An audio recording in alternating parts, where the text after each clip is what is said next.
Okay, Doc, this video is exclusively for you if there's a problem with the quality of the patients you're seeing, or you're not able to convert people to care in large enough numbers to justify the direct response, path of least resistance, simple, easy, whatever the hell you want to call it, campaign style. Okay? Quite simply, let's look at it like this. What am I doing? I'm making a little V, right? Boom, little V. Up at the top, this is a funnel, by the way, okay? This is the overused thing. Everyone's talking about it. Click funnel this, da-da-da-da. Like, forget all the hype, right? This is a sales funnel. This is an old thing. At the very top of the funnel, there's traffic. What's traffic? People.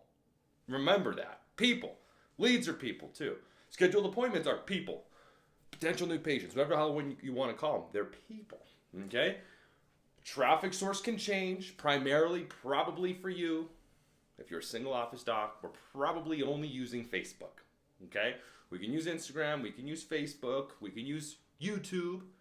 So I don't know why I said Facebook twice. We use Facebook, Instagram, and YouTube. The more video you can create, obviously, we can actually use YouTube a hell of a lot better. I'm not talking about building a YouTube channel. I'm talking about advertising on YouTube, pre-roll specifically. Very powerful. But from a traffic source for Facebook, what are we primarily attracting people with? And what are we attracting them to? Primarily an offer. And that offer traditionally is something that's low dollar figure. It's incentivizing the piece or the portion or whatever you want to call it, part of the marketplace that is somewhat interested in chiropractic, or they don't need much convincing. They don't need to be taught the benefits of it. They don't need to be shown over and over. They don't need to see, even maybe if they are sold on it, they don't need to see why you're better than the chiropractor they're currently going to, because you can acquire that as new business. But you're just going after the people that are somewhat open to it, and guess what? A little nudge in the right direction with a lower dollar figure offer, a lower entry point, can be just a trick to do that. Okay? I want to highlight something. This is the style of campaign we run for probably 3/4 of our clients. And for some of them, really, really successful for a long period of time. 15, 16 months probably is the longest campaign that we're running right now with this style, with very, very little video. So you can do it, but it requires a little bit of hustle muscle. It requires some manual processes, and I'll talk about that in a second. And it requires you to ultimately be on point with those. Because this isn't just layup, this isn't just the cream of the top, whatever, and you can leverage your campaign in that way, but you probably won't have stellar results, and we probably won't work together for a handful of years. We'll probably work together for a handful of months if you just want to sit back on your ass and let stuff come to you, which, again, you can do it, but you didn't probably start this relationship because you want to do it for a couple months, right? You probably want to do it like, I really hope this is the thing that's going to be the thing for us. It's probably your lens. I've talked to enough of you to understand that, right? You don't want to look for the next shiny friggin' object. You don't want to look for greener pastures or the next thing or whatever, the hypey blah, blah, blah. Look at that thing. That looks, that's going to be forget all that stuff, right? Facebook is a tool. The message that we're leveraging in this tool called Facebook, which, by the way, accomplishes its job every single time. Its job is just to put a message in front of people. Facebook works for that, right? Whether it gets you whatever your quantified result is out of it or not is not up to Facebook. It's up to me and you, right? The marketing strategy, advertising strategy. But if we're to come full circle, if we look at that traffic, we're incentivizing it primarily with direct response offers, a lower dollar figure offer, a nudge in the right direction. And if we're doing it that way, well, ultimately, the traffic strategy can change, and I'll talk about the other one in a sec. But when we're doing it like that, first step is traffic. Second step is landing page, right?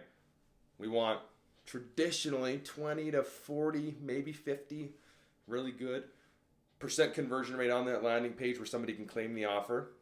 And if they claim that offer, the only way they get to the next step is by doing that, by the way. They go to the scheduling page, and if they get to the scheduling page, we want traditionally about 30 to 50% of people on average schedule on their own, which means 50 to 70% of people are not, right? I can show you historic data with that client, for example, that's been with us 16, something like that, months. You look at his booking rates, hell of a lot higher than 30 to 50% because he uses this himself. or not himself, I think it's actually the CA, but manual processes, right? Remembering that people here in traffic, and somebody when they become a lead or somebody when they schedule, that's a real person. Guess what people like? Dealing with people, not necessarily automated stuff, which is all over the internet these days, right? People are becoming more desensitized to it. Illumination versus manipulation is the key to winning long term, in my opinion. That's my forecast, okay? Most marketing advertising strategies right now are all about manipulation. Oh, there's only this many left, like all that kind of stuff. And to an extent, that works. And to an extent, you should do that. But if you can illuminate the benefits, it works a lot better, right? If you can illuminate the fact that you're a real person or your CA is a real person and they really are interested in seeing, hey, Sarah, saw you did this, but you didn't schedule an appointment, wanted to follow up because I get it. Life's busy. Just wanted to touch base and see if there's a time that works for you on your calendar. Because I know you would have only gone through this process this far because there was something that interested you. So, when following up, touching base, give me a call back at this number. Something very simple, right? That's very rough. But the words aren't as important as the fact of you just doing it, right? And sending a video text message, doing the same thing, being different. Guess what? That takes time. And guess what? Each potential lead, each potential person that walks to your front door is worth what? A couple $1,000? If you look at your case average, if you look at your lifetime value, if you have high PVAs, a lot higher, that's worth it, in my opinion, right? Or hiring a VA, that'd be worth it, right? Or a customer care coordinator, that person bangs the phones, bangs the video text all day, they're at capacity, but the clients that pay for that service, that's definitely worth it to them. Just kind of a pain in the butt for me to manage another person. The point is, be on these people because they're showing interest. And beyond that, traffic, come back full circle, traffic, landing page, scheduling page. You want as many people to go from that landing page to that scheduling page. That's partially on us, or that is on us, right? To get that conversion rate up. But then from the percentage of people that become a lead and hit that booking page or that scheduling page, that's more on you, right? Like I'm saying, our averages are about 30 to 50%. Good clients, 70, 80, 90%, 100% sometimes, actually for a couple, quite often, or close to it, booking percentages, because they hustle a little bit harder. They put a little bit more work, a little bit more elbow grease, and you'll get more result out of it, right? It's not magic. You're just following up with people. Then quickly. Speed to lead is super important. From there, the people that actually schedule, guess what the next metric is? The amount of people that show up. Your arrival rate. What's that?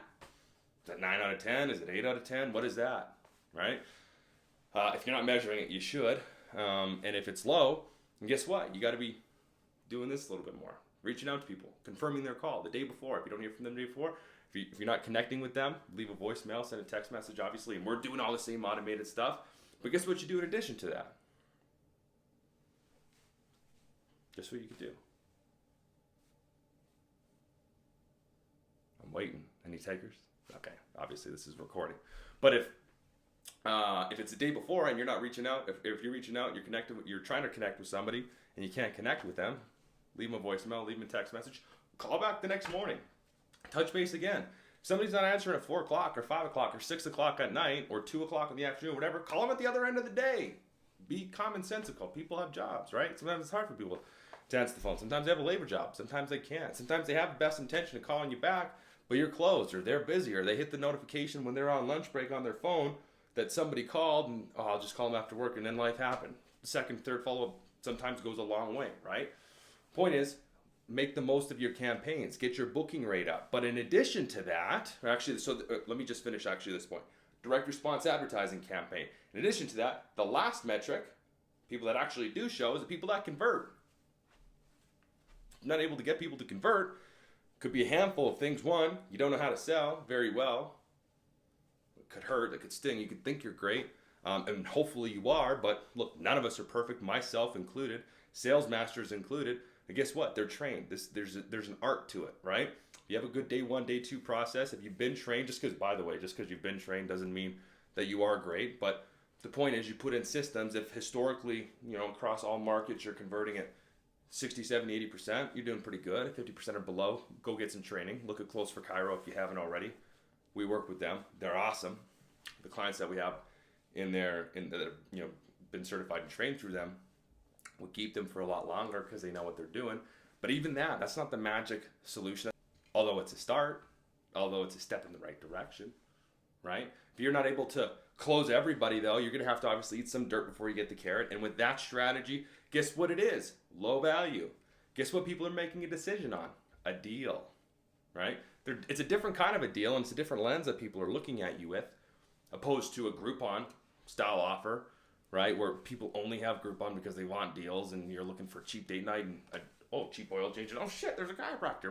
I'm going to check that out, right? It's a different lens perception. People are only buying that stuff for the offer. It could be the same person, but if they see it through a different lens on a different platform, the context is different, and so the perception is different. So that's not an excuse, but it's a partial excuse, but it's not a full excuse. You can't just say, oh, just because, I gave them just because I gave them a deal, they're low value, they're tire kickers, they just want the deal, right? To an extent, that's true, but we got guys that are making tens and tens and tens and tens of thousands of dollars every single month with that strategy, okay? In addition to that, let's rewind a little bit. How many steps was that? Traffic, landing page, scheduling page, showing up, converting, 5 steps. There's a gap somewhere in there. There probably is, by the way. Not everyone's perfect, or there's at least steps that you can improve. Every step you can improve, but there's probably one bigger than any. That's why people pause with us and then they just never resume, because there's a gap somewhere. Oh, people aren't showing up, or people aren't converting, or people aren't scheduling, whatever the hell that it is, right? And most of the time you don't go and communicate it to us for some reason. Please, by the way, the reason why I'm freaking recording this video is so that you do communicate it with us, so that you do tell us, so that we can fix it, because there's, again, processes and everything in between, and I glanced over them, but you can get a lot more in depth with those. It's working, right? The viability of these styles of campaign isn't debatable, okay? The potential result, the does it work, does it not work, is irrefutable. It's not debatable. It's proven time and time and time and time again, not just by me, but by many people. Is your side of it, is all that together ultimately is enough people converting, whatever. And by the way, different people have different measuring sticks. Maybe you need to convert 4 or 5 people a month. Maybe you need to convert 15 or 20 people a month. Different lens, different measuring sticks, or different goals, different level of viability out of your perception. But with that, that's strategy 1. Get as good as you can through each step. And we recommend people start there, right? You start there so that you can get used to all these processes and everything that I just talked about, because it's new and it's something else. It's another thing that you got to do. It's another process throughout the day. But once you get good at that, guess what you can do? You start to level up your campaign, and you should level up your campaign, because regardless, that will only last so freaking long. Because guess what? Lots of people are doing it now. Everyone and their mother is excited about Facebook ads, right? And guess what? The guy down the street is doing similar things. It doesn't matter what the headline is. It doesn't matter what the copy is. It doesn't matter whether he's 49 or 27 or 21 or 8. That's not as important. There's merit to it, obviously. There's a skill set that's acquired. There's things that we do that other people don't, and there's ways to tweak and split test and audiences, and I'm not saying fully discard it, but that's not as important as truly differentiating yourself and illuminating what makes you better, what makes you different, and how ultimately you can best serve people in your community. Just hear me out for a sec, okay? It's very common sense. Think about it as a normal human being. Pretend this thing wasn't chiropractic that we're talking about. Pretend you're not a chiropractor. Or pretend you are, but you're looking at something else. You're looking at buying something else that you haven't bought before. You've heard some negative about. You have some questions in your mind. You're not really sure about it, right? You listen to a podcast and some guy said it was all shit, whatever, right? And then, it's this low dollar figure offer. I'll try it out. Nah, life got busy. Whatever. I didn't pay for it online anyways. I just claimed something. Whatever. Low value. So that stuff will happen. But alternatively, think about it like this. There's a link, not here, but somewhere around wherever you're watching this. We have a video, many videos, but one in particular, I think it's like 17 different styles or types or things, videos that you should create. And you should create a lot more than 17, by the way, but these are kind of just frameworks, and you could build dozens of videos around each. Imagine you had been following somebody's content, you'd seen testimonials, you'd seen that whatever it was worked, You'd seen that something about them was unique. They highlighted their unique selling proposition. You understood that they didn't necessarily love everything in their industry because every industry has problems, right? Be honest, every industry has problems. There are some shysters in every industry. They talked about that. They talked about how they're different and what their belief systems are. And you probably resonate with them. That's why you continued watching their stuff. Because they either are going to make a decision whether they like you or they don't like you. And if they don't like you, they're just going to tune you out and stop watching your shit. But if they do like you, they're going to continue watching your stuff. Right? And if you have more stuff for them to watch, it's only going to be a matter of time until they end up doing business with you. But you'd seen testimonials. You'd seen what make them different. You'd seen them call other people out in their industry. We're talking about how they're different and, you know, this is how their belief system worked and it resonated with you. You'd seen kind of a day in the life. You'd seen office tours. You'd seen what it looked like, what they actually did, right? What kinds of people they were, the quality of character that they had. You'd seen stages that they spoke on. You'd seen ways that they were kind of like edified and authoritative, and maybe they're on some like news publications or they'd written a book or they've been on a podcast or they had results with certain people, whatever it is. The list goes on, many different types of content. But imagine you'd seen that stuff every other day in your newsfeed. You'd watch some of it, not all of it, but you'd seen it, you know, again and again and again and again and again. And then one day you're in the market, whatever that problem or, you know, whatever that product or service was that ultimately probably solved a problem, which is probably solved a problem, or was a solution to something, which is the same thing. Your hope of gain or fear of loss resonated with whatever that product or service was, and you digested all the stuff around it. You think that would be the person that you ended up doing business with? Probably. It's kind of like the red car syndrome, right? Like, oh shit, I want to buy a red car. And all of a sudden, there's red cars everywhere, right? Like we just got a new car. And I like the car. I love the car. It's a great car. It's one of 50 in Canada. I had to fly to another province to get it. I bought it sight unseen. And guess what the hell I did before I bought it? I watched a bunch of YouTube videos. These people like walking in, opening the glove box, driving it, revving it. This is what makes this unique. See, this trim is different. And, you know, this performance package is different. And check out how this is like that. I never even seen the freaking car, yet I signed an $80,000 note. And I jumped on a plane to go pick it up. I'd driven cars that were similar to it, but not that special, unique one. I was sold on the car at that point. Primarily, actually, through those videos, because I watched all these like comparison videos and stuff like that. Like, is this car better than that car, whatever. Right? Maybe that resonates with you. Maybe you're that kind of person. Maybe you're part of the sophisticated marketplace in the world that we live in today, where you can go on Consumer Reports, or you can check this out, or you can look at the reviews, or just like, you know, when you're going to go buy something on Amazon, you want the thing with no reviews, or you want the thing with a ton, right? You see a little unpackaging video, you like, oh shit, okay, that's cool. I can actually see that. I can, you know, materialize that and kind of touch it. Although it's like on the other end of the computer, but I can touch it. Right? Like, just think about this as a human being. What does Coca-Cola do? It's putting stuff out all the time. You watch this sports program or this TV commercial or a hockey game, there's ads everywhere. You want to be the Coca-Cola of chiropractic in your community? And guess what you have to do? You can do this, and you can do this for a period of time, direct response advertising. You can make money doing it. But long term, if you want to be Coca-Cola, not Pepsi, not second best, not like, you know, ones that are like not even talked about anymore. But if you want to be like the premier choice, the differentiated one, the person that gets recognized in grocery stores and at restaurants and whatever, not because it's cool, because people are like, oh, man, I've been watching your videos. I saw that tip video you had on low back pain and actually tried that stretch out. Dude, I was deadlifting like way more the next day. Whatever it is, right? If people have digested your stuff, if they start to recognize your face, when they are in the market for the thing that makes you unique, the problem that you solve, who are they going to deal with, right? Is that as measurable and as quickly quantifiable as direct response advertising? No, it's not. That's why most of our clients don't do it. It's also because you got to get in front of a camera. It's kind of awkward, right? Like, if I watch this back afterwards, which I will, I'll be like, oh, I should have, why did I do that? That was stupid. I'll critique it. And I'll think that I'm way better in 3 months from now, and I'll watch those videos 3 months from then and be like, oh my God, I was like stupid, man. It'll happen. It's not comfortable. I don't like doing this. I mean, some people may be like, oh, you talk well or you're polished or whatever. Like, that's learned.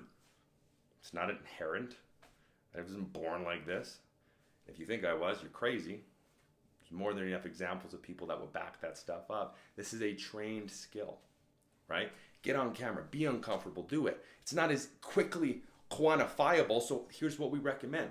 Start here, start with direct response advertising, get the ball rolling, build some momentum, and hey, guess what? Even if this doesn't perform within 30 days, doesn't matter. Give it some time. It works for everybody. Sometimes you just have to tweak and manipulate. Not all the times can you hit a freaking home run, Barry Bonds style, first time you're up at bat, the first time a pitch is thrown at you, right? Like, obviously, you got to feel out the pitcher. You got to see what they're like, what the market's like, to contrast with what we're talking about. We just actually launched, like, I don't even know, like six or seven clients probably within the last 2 weeks, and three, I don't know the exact numbers, but 3 or 4, something like that. They're doing, here's the truth. One of them's doing awesome. 2 or 3 of them are doing pretty darn good. And 3 of them are in like, holy crap, we got to make some tweaks, because 2 of them are in really, really major metropolitan areas. One's in New York. And normally our numbers are way better than that. Normally we work in smaller towns, smaller communities where it's easier to hit, doubles or triples or home runs over in the direct response advertising to start. But not all the time is that true. Sometimes you got to work through some things. You got to tweak some things. You got to get enough data to figure out where the hole is in our process in terms of traffic to landing page, right? Where's the gap? Are the wrong people opting in? Are the wrong people seeing the ad? Is it the wrong demographic? Are they too far away? Is it the landing page? Do we have to tweak the copy here? Is something got to be tweaked? Like, yes, there's merit to that. So maybe I shouldn't disregard it as much as I seemingly did. But the point is, whether you're running the 27 or 49 or 22 or whatever, 19, that stuff, that's not as important. Although it is important, but it's not as important, especially long-term, as doing the second thing that I talked about. Curating content, being a lighthouse of information, having people recognize your face and your message, and allowing them to either love you or hate you, and allowing that to happen, and being okay with it, and getting some negative comments, and telling some people telling you you're wrong. And allowing time to prove to you that works, because it just makes sense. Common sense tells you that would work. If you have a good message, if you have a bad message, if you're a bad quality of person, if you think that'll come through in video, but it's hard to hide that long term if you create a lot of video, or if you're not delivering a solid product or service, well then don't do that, because bad message amplified through social media or through any channel, but especially through social media, you're gonna be torn apart, and that will for sure hurt your brand or your business. But very seldom is that the fact, right? Like, most chiropractors are good people. That's why they got in the business. It's a tough business. You got to put up a lot of stuff, right? So you have a good heart, you have good intentions. If you ultimately want to help and serve people, put it on camera. If you're going to do something, film it. Don't worry about where am I going to put this in my strategy now or later or whatever. Don't worry about if it shows you return in 30 days or in 10 days or 3 days. But long term, that stuff makes sense, right? Did Dr. Josh Axe get popular overnight? No, don't be stupid. There's a lot of examples of people like that. And guess what? Now they have huge audiences, and guess what happens with huge audiences? Massive influence. Because what happens with influence? Money follows it, right? The more people you can influence, the more people you can ultimately help and serve, which you can reach thousands of people a day for dollars, right? The more you can do that, it's just a matter of time. So hopefully that makes sense. The reason why, in summary, the reason why I wanted to film this video is to talk about 2 things. One, there's 2 strategies. One, direct response advertising, path of least resistance. Totally viable, totally doable. You should start here. Get the ball rolling. Don't give it 30 days. Give it more than enough time. Find your gaps, improve it, tweak it. It's not a matter of if it works. It's too many times has it been proven, not only through us and our company. By the way, we work with one of the largest players in the chiropractic space in the U.S. Dozens and dozens and dozens and dozens of locations. It works. And we work with single docs, single office, and everywhere, not everywhere, but quite a bit of places in between. So that works. We got enough testimonials, enough reviews, enough proof to show that it works. And it's not just me that does this. There's a lot of people that do it. I believe we do it differently or better. But there's a lot of people that do it, and there's a lot of people that prove that that works. So don't listen to people that tell you it doesn't. They're probably just trying to sell you something else. They're trying to build their tribe or alienate others. And that works. That's good marketing. That's part of what you should create in your videos. But do it with authenticity and character, and do it truthfully. Right? Because when you get found out doing that, you just look like an idiot.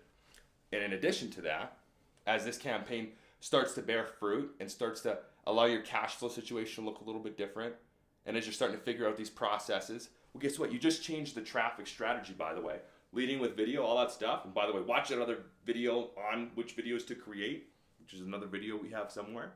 But ultimately, all that is you just bolt things onto your traffic strategy. It doesn't all happen overnight. You don't create all 17 videos or 100 videos in one day or in 1 week. You add them in over time, and long term, snowball effects happen, right? So hopefully that makes sense. Keep in mind, the only reason why we're recording this, or I'm recording this, or why I'm doing this, or I'm in business, period, while we're employing people and while we're making different docs, you know, different levels of significance in their community, is for one reason and one reason only: to make them more successful. The more people that you can serve, the more money you'll make. The more money you make through our efforts, the longer we'll work together, which means the more successful we'll be. And if you're really successful, you'll probably sing our praises. You'll probably refer. And so what do I want? You to be the most successful, right? Again, it's not a legitimacy issue anymore. You can't use that excuse. It's proven too many times. And so it's, how can we perfect this and then this for you, short term, medium term, and long term? How can we produce month over month? How can we measure? How can we impact? How can we make a difference?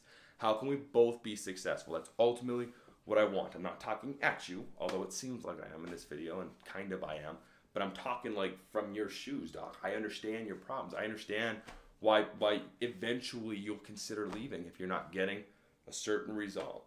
I understand all of that, and I want the best for you. I truly do. I want to see you succeed, with or without us, but I think you'll succeed a hell of a lot quicker and more sustainably long term with us. And so if you're having problems with this, steps in the process, ask us. We're here. We're real people. Bi-weekly calls. Most docs don't want to do them. I encourage you to do them. Reach out. If you're having a problem, tell us. Guess what? We can help you fix it. And if we can't help you fix it, we'll fix it on our end. This isn't a perfect process day 1 or even day 60 or day 90. There's only certain things that we can see. We need communication and feedback from you to know if there's any holes that we need to fix, we need to plug, we need to modify, right? So hopefully that makes sense. I truly, truly, truly wish you the best of success and a long-term partnership for the both of us. All right? Take care, doc.